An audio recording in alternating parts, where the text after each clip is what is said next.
Bonjour à tous, comme vous avez pu le voir dans ma précédente vidéo, GPT-4 vient de sortir.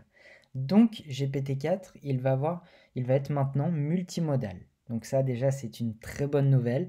Actuellement on ne peut pas encore tester le multimodal en fait parce que le multimodal déjà c'est quoi?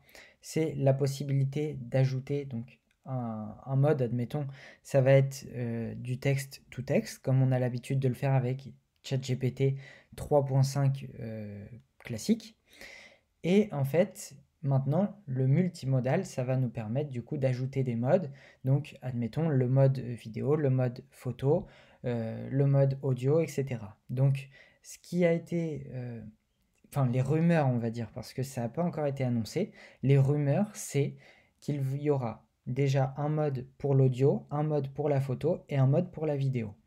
Le mode photo, il est disponible, enfin, il n'est pas disponible, mais il est ajouté déjà sur le site de OpenAI, euh, comme vous pouvez le voir aussi dans ma précédente vidéo, où je présente directement toutes les avancées, toutes les nouveautés de GPT-4. Et donc, en fait, on a déjà l'image, donc on peut lui mettre une image. Je vous mettrai un lien en description, et vous verrez, c'est la conférence d'hier soir, justement, du cofondateur de OpenAI, qui montre en fait, il prend en photo son carnet qui est à côté de lui, sur lequel il a fait un croquis d'un site internet. Et donc, il a pris en photo, il l'a mis dans ChatGPT avec GPT-4, et il lui a dit maintenant, créez-moi le site. Et donc, ce qui est impressionnant, c'est que ChatGPT 4, ce qu'il fait, c'est qu'il a généré le code en HTML, CSS complètement du site qui a été pris en photo. Mais c'était un croquis basique, hein. Et donc, en fait, ça peut faire gagner un temps énorme déjà aux développeurs, etc. Donc voilà. Donc, ici, on va pouvoir tester que le mode texte pour l'instant. Donc, ce que je vais faire déjà, c'est que je vais lui demander de me donner 50 idées de prompts pour GPT-4. À savoir que c'est disponible, donc GPT-4 est disponible qu'avec la version plus, donc en payant 24 $ par mois pour y accéder. Donc pour y accéder, une fois que vous avez la version plus, vous pouvez directement aller sur ChatGPT classique comme on a l'habitude, et ici vous pouvez sélectionner les différents modèles. Ici, vous avez le modèle par défaut. Je vais le mettre en français, ça va être plus sympa pour vous. Hop, voilà. Donc ici, vous avez le modèle par défaut. Le modèle par défaut, il est optimisé pour la vitesse et actuellement disponible pour les utilisateurs plus. Ici, vous avez un raisonnement qui est de 3 sur 5, une vitesse qui est très très très très rapide et une concision de 2 sur 5. Donc la concision, ça va nous permettre justement d'avoir des réponses moins longues avec moins de blabla, on va dire. L'ancien modèle GPT 3.5, c'est disponible, lui, c'est celui que vous utilisez si vous utilisez la version gratuite. Donc ici, vous allez avoir un raisonnement de 3 sur 5, une vitesse de 2 sur 5, et je pense que vous avez dû le remarquer depuis que la version plus est sortie, c'est lent, c'est assez lent. Donc, et une concision de 1 sur 5. Donc, quand on demande quand on pose une petite question, on a tout un texte avec beaucoup de blabla qui ne servent pas à grand chose dedans. Et donc, GPT-4, donc notre modèle le plus avancé, disponible pour les abonnés plus, GPT-4 excelle dans les tâches qui nécessitent un raisonnement avancé, d'une compréhension d'instructions complexes et plus créative. Ici, le raisonnement, il est 5 sur 5, vitesse 2 sur 5 et une concision de 4 sur 5. Donc ici, moi, je lui demande de me donner 50 idées mince, j'ai fait une faute. Ah, c'est parce que... Ah oui, c'est bon, ok. Et ici, du coup, je lui demande de me créer 50 idées de prompt pour GPT-4. Et ici, du coup, il va me donner des idées. À savoir, donc en attendant qu'il nous écrit les idées, à savoir que maintenant, même avec la version plus, hein, on a accès qu'à 100 prompts par heure. Donc ça reste quand même pas mal, hein, mais c'est vrai que si vous voulez expérimenter, etc., et puis faire pas mal de tests, 100 prompts, ça peut aller assez vite. Donc, avec la nouvelle version de GPT-4, ici, il va pouvoir vous générer jusqu'à 25 000 mots dans dans une seule réponse. Alors que GPT 3.5, sur lequel on est sur la version gratuite, on n'a que 3000 mots. Je pense que vous l'avez déjà remarqué. Quand on lui demande de nous créer, admettons, un article de blog pour notre site internet, eh bien, GPT 3.5, à un moment donné, il s'arrête. Que là, GPT-4, lui, il va nous donner jusqu'à 25 000 mots. C'est énorme. 25 000 mots, je crois, mais je ne suis pas sûr, hein, c'est l'exemple que je sortais encore dans la vidéo précédente. 25 000 mots, c'est la moitié d'un livre moyen. Donc, en fait, un livre, en général, c'est 50 000 mots que que ChatGPT 4, lui, va pouvoir vous en faire 25 000. Vous vous rendez compte que vous pouvez dire à ChatGPT 4, écris-moi un livre sur tel sujet. Il va vous écrire et vous lui mettez les chapitres. Il va vous écrire la première partie du livre, donc 25 000 mots, et après vous avez juste à taper continue, et il va vous taper la suite de vos 25 000 mots. Alors, donc là, il m'en a généré que 38. Bon, c'est pas grave, ça va suffire de toute façon pour la vidéo. C'est vraiment pour vous montrer un petit peu les améliorations. Mais en texte to texte, vous allez peut-être pas forcément, on va peut-être pas voir trop la différence, sauf sur certains points comme des problèmes de mathématiques, des choses comme ça. Donc ici, créer un dialogue entre deux personnages historiques qui n'ont jamais rencontré, qui ne se sont jamais rencontrés. Ça peut être intéressant. Entre je sais pas, on va mettre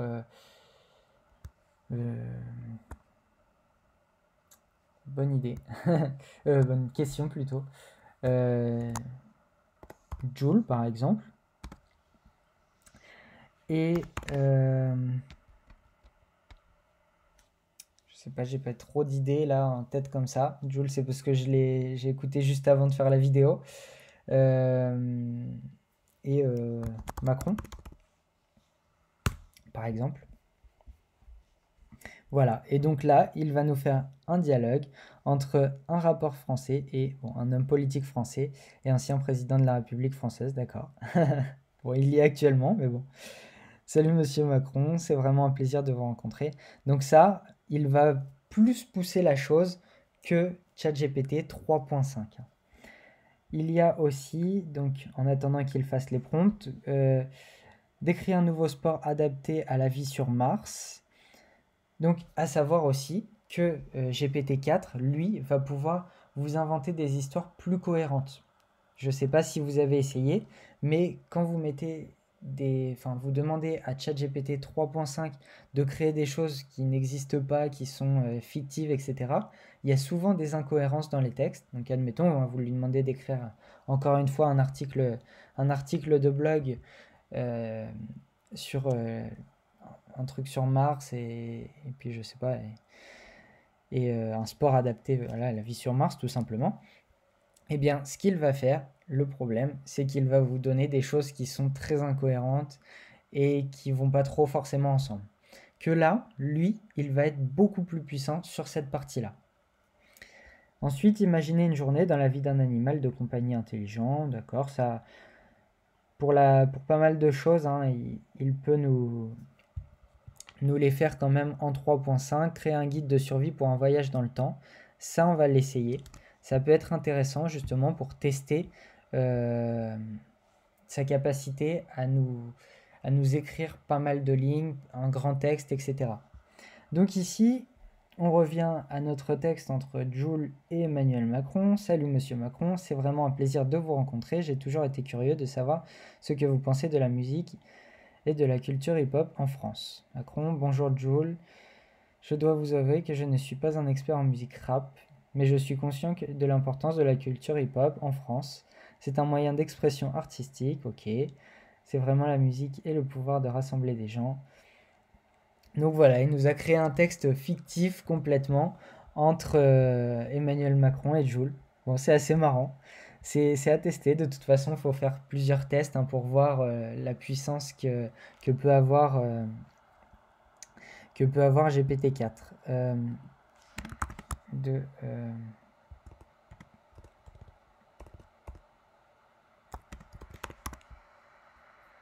Voilà, je vais plutôt lui demander de 30 000 mots. Voilà. Alors, ensuite, qu'est-ce qu'on peut avoir d'autre? Créer un guide de survie, donc on l'a vu. Imaginer une nouvelle fête. Donc ici, en même temps, vous avez une large panel de prompts si vous voulez essayer aussi de votre côté. Et justement, si vous souhaitez faire la différence entre le 3.5 et le 4, vous pouvez reprendre les mêmes prompts et vous verrez ce que va vous répondre justement GPT 3.5 si vous avez que la version gratuite. Imaginez une nouvelle fête mondiale et décrit comment elle serait célébrée. Rédiger une lettre de motivation pour un emploi dans une entreprise du futur. Créer une recette de cuisine originale en utilisant des ingrédients inhabituels. À savoir que ça, donc comme je vous disais, ChatGPT 4 va être multimodal.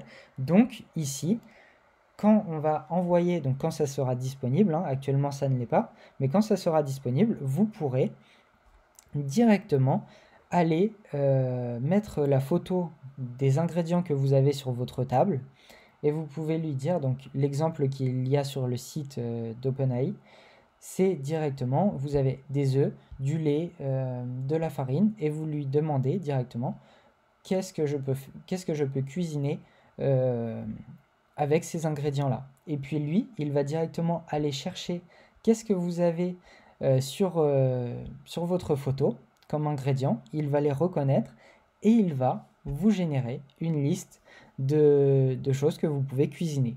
Et ensuite, vous pouvez lui dire, voilà, maintenant que je veux, donc si admettons vous aviez du chocolat en plus, je voudrais un gâteau au chocolat et donne-moi une recette simple en moins de 5 minutes, et bien lui, il vous le fera.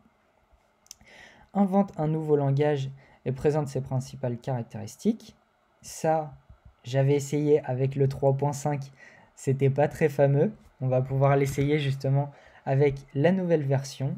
On va l'essayer tout de suite. Donc là, vous voyez, les 30 000 mots, il me les a pas dit. Il m'a juste fait... Ok, j'avais mal fait mon prompt. On va réessayer juste après. Caractéristiques, ok. Alors, créer un guide de survie de 30 000 mots. En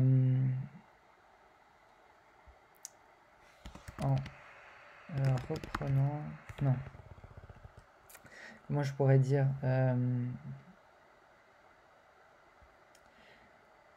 écrivant un guide de survie pour un voyage dans le temps de 30 000 mots pour le chapitre 2. Tac. Voilà. Comme ça, je lui ai demandé directement de m'écrire le chapitre 2. Ça va être sûrement plus intéressant. Donc, ici, invente un nouveau langage et présente ses principales caractéristiques. Ok. Donc, nom du langage. Luminis. Le Luminis est un langage inventé qui tire son inspiration des éléments naturels et de la lumière. Les principales caractéristiques de ce langage sont les suivantes. Alphabet. L'alphabet Lumis est composé de 24 lettres. Ok, chacune représente un élément naturel ou une qualité de lumière. Par exemple, la première lettre A pourrait représenter l'horreur. La deuxième lettre B, le crépuscule, et ainsi de suite. Ok, intéressant. Phonétique. Le Luminis utilise une combinaison de sons doux et fluides pour imiter le mouvement de la lumière et des éléments naturels. Les consonnes sont généralement prononcées avec une légère aspiration, tandis que les voyelles sont longues et harmonieuses. Ok, franchement, il m'a convaincu. Il m'a convaincu. Bon, après, voilà, il continue à me générer la culture, les expressions, le vocabulaire, les syntaxes, etc. Donc, franchement, c'est top. Et aussi, GPT-4, alors, ça, c'est pas encore sur le site de OpenAI, mais j'avais entendu des rumeurs comme quoi on allait pouvoir justement avoir du texte tout audio. Donc du texte tout audio, c'est vous écrivez un texte et ou non, vous parlez et lui directement vous répondra en texte. Et donc ici, ça peut être intéressant, si c'est disponible dans les deux sens, hein, lui pourra peut-être aussi parler, et donc on pourra lui demander directement de nous dire la phonétique à l'oral, ce qui pourrait être très intéressant pour que l'on puisse vraiment se rendre compte de la phonétique. C'est créer un guide de voyage pour un voyage dans le temps de 30 000 mots pour le chapitre 2, préparation au voyage.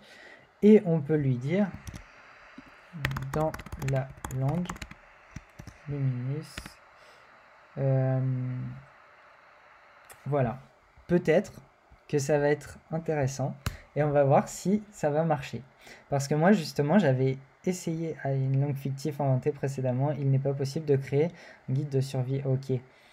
Donc, ici, cependant, je peux vous proposer quelques phrases et mots-clés luminis pour chaque point. Ah, ok. Comparé justement à GPT 3.5, j'avais essayé justement de faire ce test-là. Hein. Bon, pas exactement le guide du voyage dans le temps, etc. Mais j'avais essayé de lui demander de me rédiger des phrases dans une langue fictive, etc.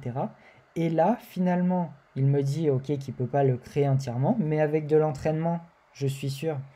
Donc, si ça fonctionnait encore ici sur les côtés, l'historique, je suis sûr qu'il pourrait, avec de l'entraînement, me créer complètement un livre en luminis. Et là, franchement, c'est incroyable. C'est incroyable. Bon, moi, de toute façon, je ne vais pas lui demander en luminis parce que sinon, ça va être trop compliqué. Je ne vais pas le comprendre non plus. Donc, ici,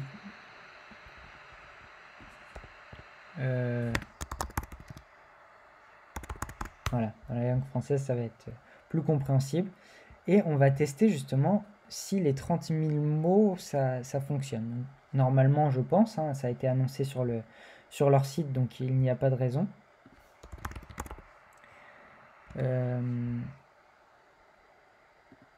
Non, c'est pas ça. Voilà, OpenAI GPT-4. Et ici, voilà, on va le trouver juste ici.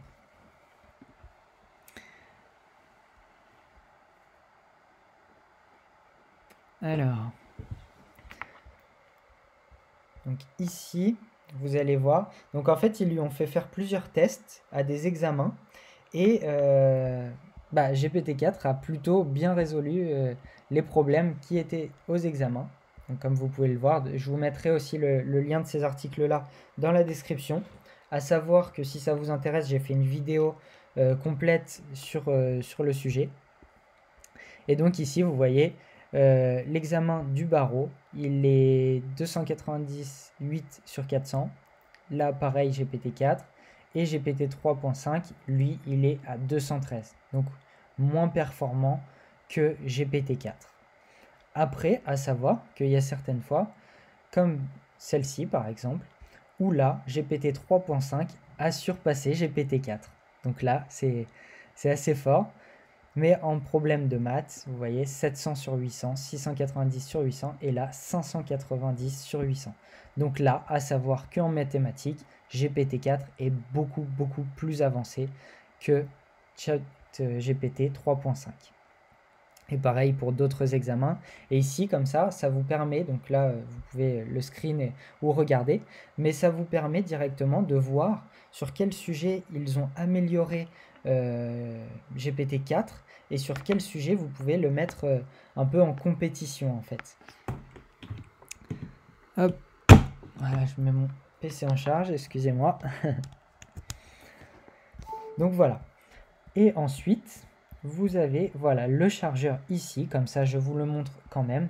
Donc ici, ils ont posté une photo avec le prompt « Qu'y a-t-il de drôle dans cette image ?» Décrivez le panneau par panneau.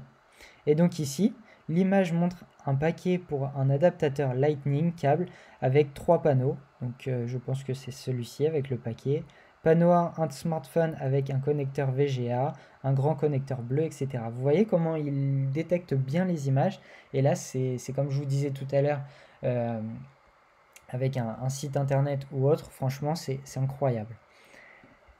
Donc voilà. Donc, ouais, il m'a toujours pas fait mes 3000 mots. Bon, je dois mal formuler mon prompt, mais c'est pas bien grave. Il doit les faire, hein. Il n'y a pas il y a pas de raison. Euh, des exemples et des conseils spécifiques pour atteindre les 3000 mots.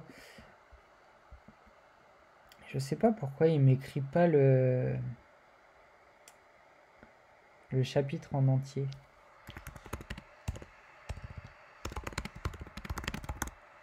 Chapitre complet avec 3000. Chapitre 2, préparation au voyage, choisir sa destination, d'accord. Avant d'apprendre un voyage. Ah, peut-être que là c'est bon. Ok. Donc c'est de la même manière, hein, au cas où, si vous souhaitez écrire un article de blog ou autre, d'abord vous pouvez lui demander de vous citer les chapitres. Ensuite, dès qu'il vous a cité les chapitres, vous pouvez lui demander de vous écrire chapitre par chapitre et le compléter. Si vous êtes sur la version 3.5, lui dire de continuer. Si vous êtes sur la version GPT-4, logiquement, il pourra le faire tout seul. Mais voilà, faut tester, faut essayer différents prompts pour voir justement la capacité qu'il peut avoir. Normalement, c'est jusqu'à 25 000 mots, c'est pour ça en fait peut-être que ça marche mal. Ça doit être pour ça, je mets 30 000 mots en fait depuis tout à l'heure. Voilà, ensuite, résoudre un conflit international majeur, développe un scénario de film d'action se déroulant dans une réalité alternative, rédige une lettre d'amour touchante entre deux personnages de fiction, propose des idées pour rendre la ville plus verte et durable. Donc voilà, bon après on va pas tous les faire non plus, mais vous voyez le style et puis quand même les différents points d'avancée de, de GPT-4. Et là j'ai oublié un 0. Donc voilà, bon, c'était une vidéo assez brève pour vous présenter vraiment GPT-4. Donc ici, je vous ferai sûrement une vidéo plus complète avec des prompts que j'ai travaillé, etc. Là, c'est vraiment pour vous présenter assez rapidement parce que c'est sorti cette nuit. GPT-4. Donc c'est sorti cette nuit. Là, c'est vraiment pour vous le présenter assez rapidement. J'avais pas préparé de prompt ou autre. Donc voilà, là je vous ferai sûrement une prochaine vidéo pour vous présenter des prompts plus travaillés qui vont pouvoir atteindre peut-être les 25 000 mots comparé à là où depuis tout à l'heure ils ne dépassent pas les 2000 mots, même pas. Donc voilà, donc c'est tout pour cette vidéo. N'hésitez pas à vous abonner, à mettre un petit like, ça me ferait beaucoup plaisir.